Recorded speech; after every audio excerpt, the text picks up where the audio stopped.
Good day, everyone. Ordinary average guy here. So last week I did an unboxing of the Leatherman Free P2, and did a review on the Victorinox Spirit. Got a great response for that. I want to thank everybody for watching. I carried this guy for a week, and so I'm going to do my full review on the Leatherman Free P2. So this is my current collection right here. I've been carrying multi-tools literally for the last, I don't know, 15 years. I started off, I used to do wood restoration. I carried one every day, used it every day. I lived up in the Northwest. I did wood restoration. Then I did hardscaping. I was in a Bobcat for, 8 hours a day. Used my Leatherman every day or my Victorinox Spirit.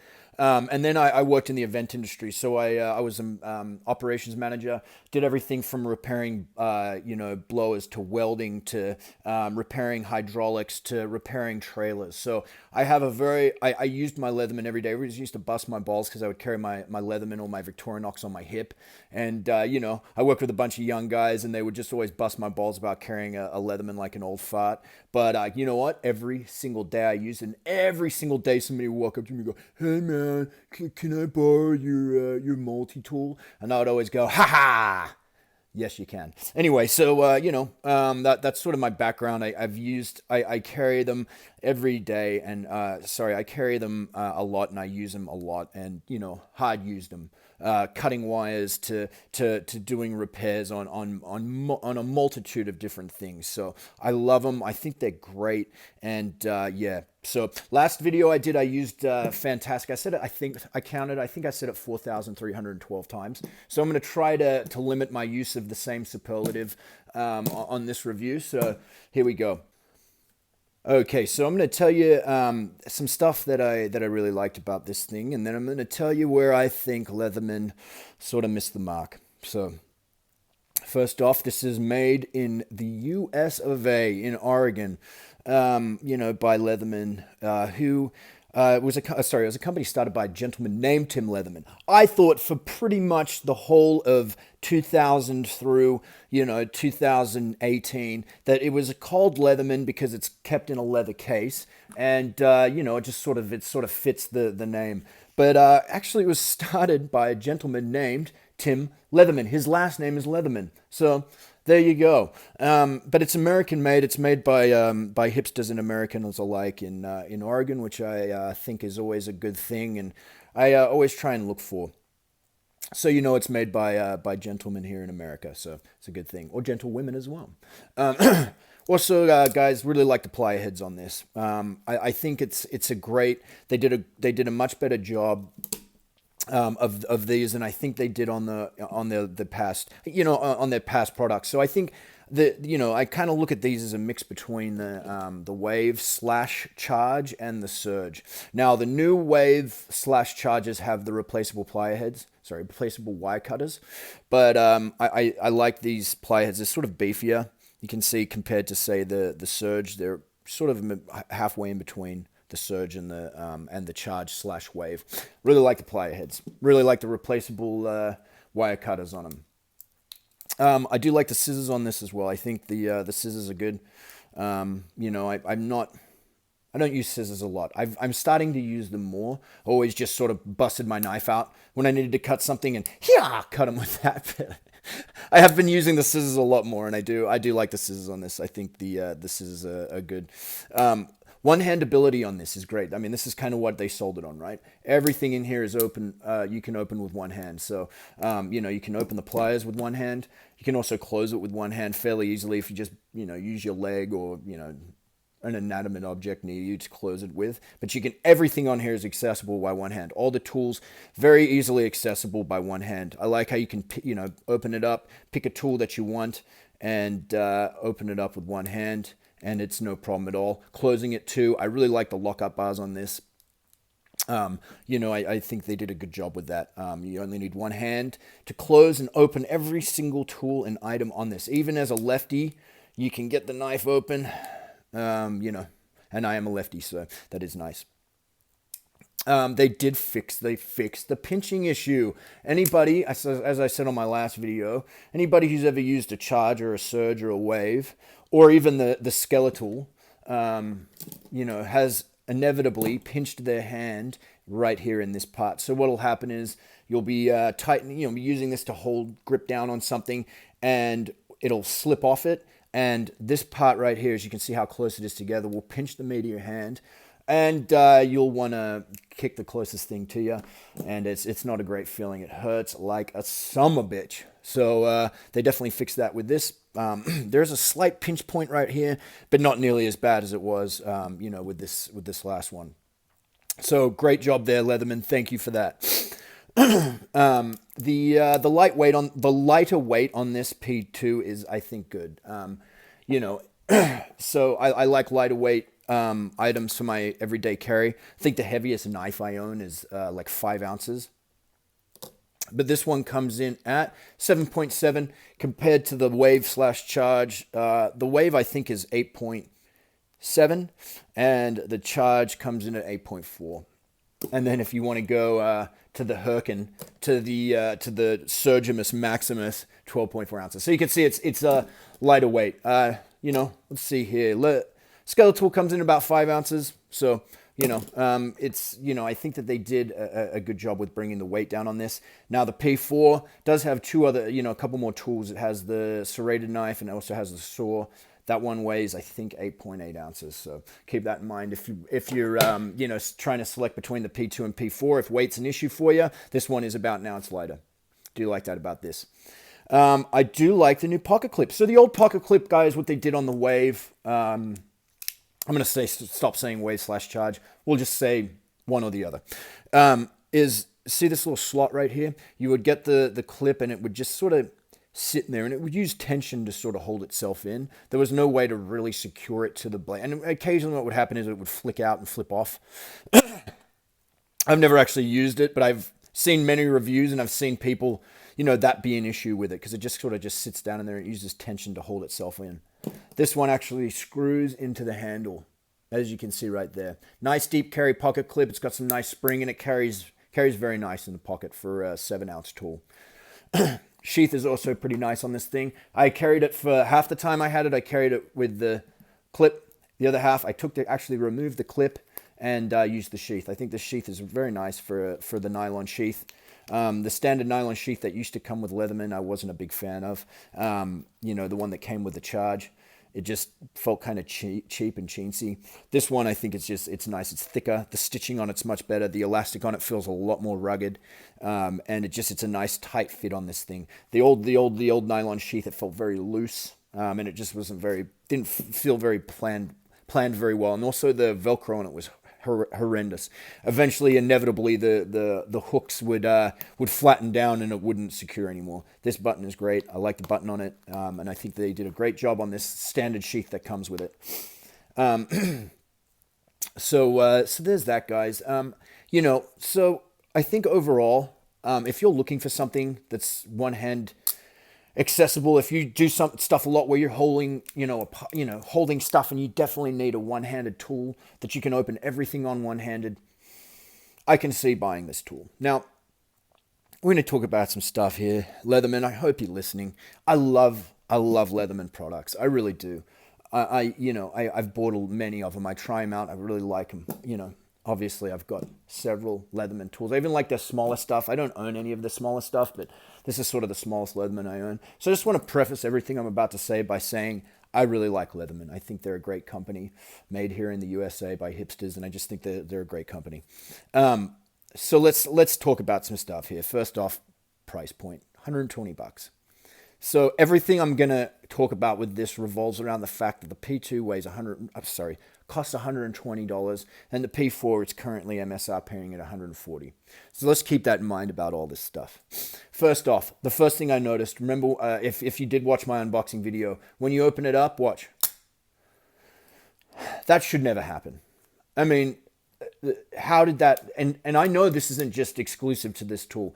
That is the thing I've heard a lot of people complain about that same thing. They say, oh, well, you can just tighten these down. Well, I did that, and guess what? It makes it a pain in the ass to open up and access the tools, which is a big part of what makes this thing tick, is the fact that everything is openable by one hand. Openable? Is openable a word?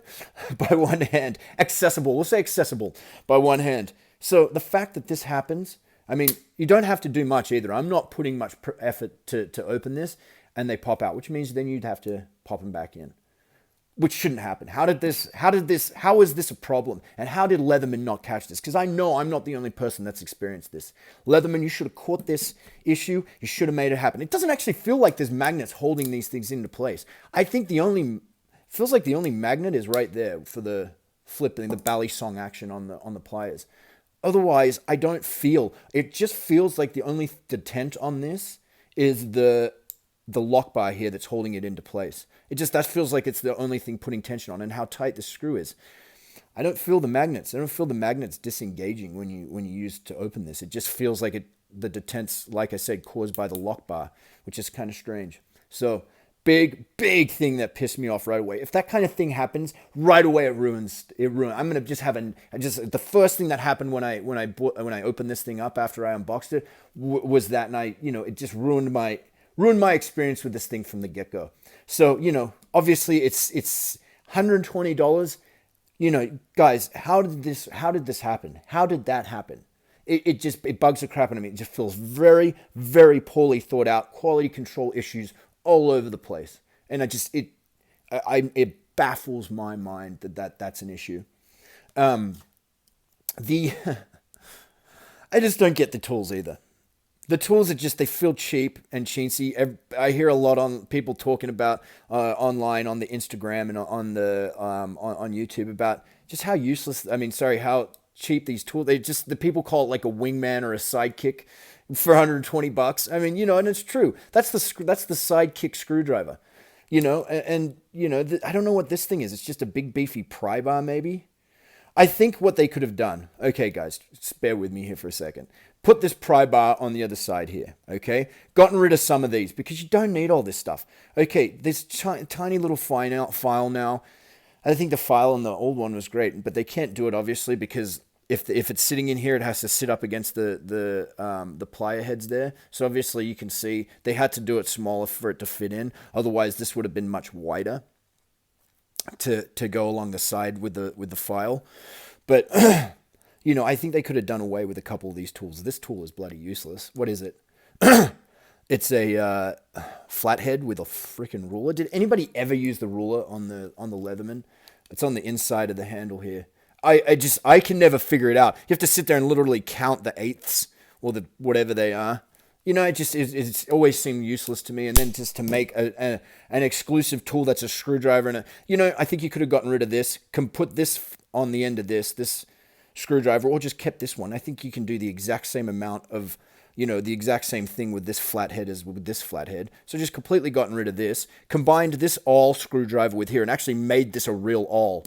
This is an awl, guys, right here. Can we look at a real awl? This is an awl, okay? Great awl, nice and pointy. You can actually, use this awl for awl type things. This awl here seems bloody useless to me. And put the screwdriver on the end of this, made this a real awl, put that pry bar on the other side here, and just gotten rid of these two right here. Just get rid of this file. It's a hopeless bloody file, okay? Put that pry bar on the end here, put the file, because it's thinner, on this side here, and then put a bit driver. I think why'd you get rid of the bit driver, Leatherman? Can somebody from Leatherman please tell me why you got rid of the bit driver? It's, I think, one of the best innovations that Leatherman's had in the last few years, and I think it's great. It's a great innovation. I use them a lot. I hear a lot of people always talk about how, if you need them and you're in a pinch, it's great to have these bits. You can, they have all sorts of Allen bits, and then they also have another row of Torx bits. And if you've ever been in a situation where you need an Allen bit or a Torx, these are great, and I just don't know why they got rid of them. I'm going to stop saying great right now, I promise. But I think they missed the boat on that. I don't know. Can somebody please tell me? Did people not were people complaining about the bit driver? Did people not like them? I just want to know. I don't know why they got rid of it. I don't know. And then they went with the Wingman sort of 2D bit here, and it's not. It doesn't really work great for Phillips 1 bits. It will, but it just doesn't work great for it. So that's my point here. I just think a lot of these are just poorly thought through. I just don't get it. I'm sitting here going, well, is going on with these tools. They're just kind of thin and chintzy, and I'm not impressed, especially for 120 bucks, guys. What's going on, Leatherman? Ugh. Anyway, look, the another thing I really disliked about it was the knife. Wasn't very impressed with it. It just feels sort of cheap. I think if you look at the serrations on this guy here, I really like the serrated edge. I use it a lot. I'm not a big fan of serrated edges, but if you can look at just what happens is with these, if they're too pointy, what'll happen is if you're cutting, say, a rope or a piece of fabric or something, this will actually start to grab the individual fibers and pull them loose instead of cutting through them. I think that this is a much better serration. I don't know why they went away from it and made this is sort of cheap. This is something, a serration you would find on like a gas station knife. I just don't like it. This whole blade feels cheap to me. I do like the hollow grind on it, but I've always liked Leatherman knives. I think they do a good job on their knives, especially their plain edge knives. Like this, I think look at this thing. It's a very nice knife. Same with the Surge. I mean, the Surgimus Maximus knife is just great. It works really well, and I think you don't need to carry a knife when you have this, and it just doesn't feel that way with this P2 knife. Not blown away by it, guys. Maybe it'd have a different experience if I tried their the one with the P4 with the plain edge. May have a different experience with it, but I'm not going to. I'll never know. So, guys, look, if you're gonna ask this humble white boy's opinion about which one to buy, I'm going to tell you straight up. If you're going to ask me which tool to buy, which in this size range, I'm going to say, what do you need? What do you want from it? If you need a one-hand opening knife, and you need a nice beefy knife, go with the Charge/Wave. If you've owned Victorinox and you really need a nice beefy pair of pliers and you like Victorinox, you can get over the fact that they use 50 CR MOV 1298 T38 462 high chromium metals, then I would definitely suggest you buy the Victorinox. Because it feels great. It's ergonomically, I just think they knocked it out of the park. There's years and years and years of technology, Victorinox technology that went into this. And honestly, this came out in 2006. They have made very little changes to it. I think they've made a black version, and then they made a plain-edged version, because it was originally just this serrated knife that you could get. So obviously they haven't changed this in a long time, because it's a great design, and I think they just, they knocked it out of the park with this one. This needs work, guys. I would definitely suggest not buying this knife yet. This multi-tool yet. Don't do it yet, guys. Wait, because they're going to have to fix some things. First of all, the frickin' tool's coming out when you open it. There's just...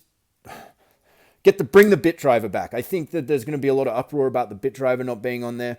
And I think they're going to fix it, guys. I'm hoping, because I do love Leatherman, guys. I own a lot of Leatherman. I do, because they're great. They're constantly coming out with new stuff. They're constantly innovating, and I think that their heart was in it on this one. They missed the boat big time. I think that the one-handed opening on it is a great idea, but they missed the boat on the tools. They missed the boat on them coming out when you open it. And I think it needs some work. Bring the bit driver back, Leatherman. Bring it back. People like it. From everything I've heard, people like it. Fix the issues. The ergos on it aren't fantastic because of these sharp edges here. This will actually dig into your hand here. The ergos just don't feel great on it. Not like they do with the Victorinox and the Charge and the Surge. They've missed the mark big time on this guy.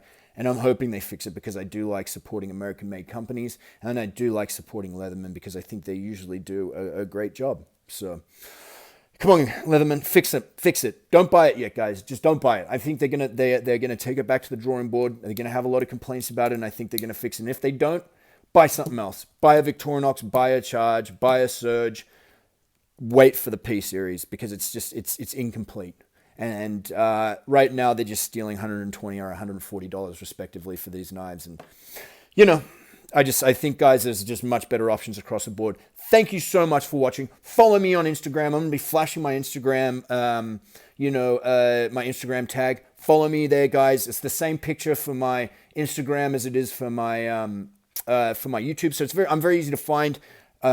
Ordinary underscore average underscore guy underscore knives at Instagram. So find me there. It's the same picture. Guys, go watch my last video. I'm giving away one of these things, man. I'm giving it away for nothing. All you have to do is watch a mediocre review on a Swiss Army knife, and you'll win one of these. And $90 value, yours, for just 20 minutes of your life. So watch that, win that, guys. All you have to do is comment, like the video, like my videos, subscribe to me, please. I'm constantly putting out content. I'll respond to every single comment I get. I do. I spend a lot of time doing that, guys, and I appreciate every single one of you. Thank you so much for watching. Good luck winning the Victorinox Spirit, and I hope, guys, that you found this informative. Thank you so much. Have a great day.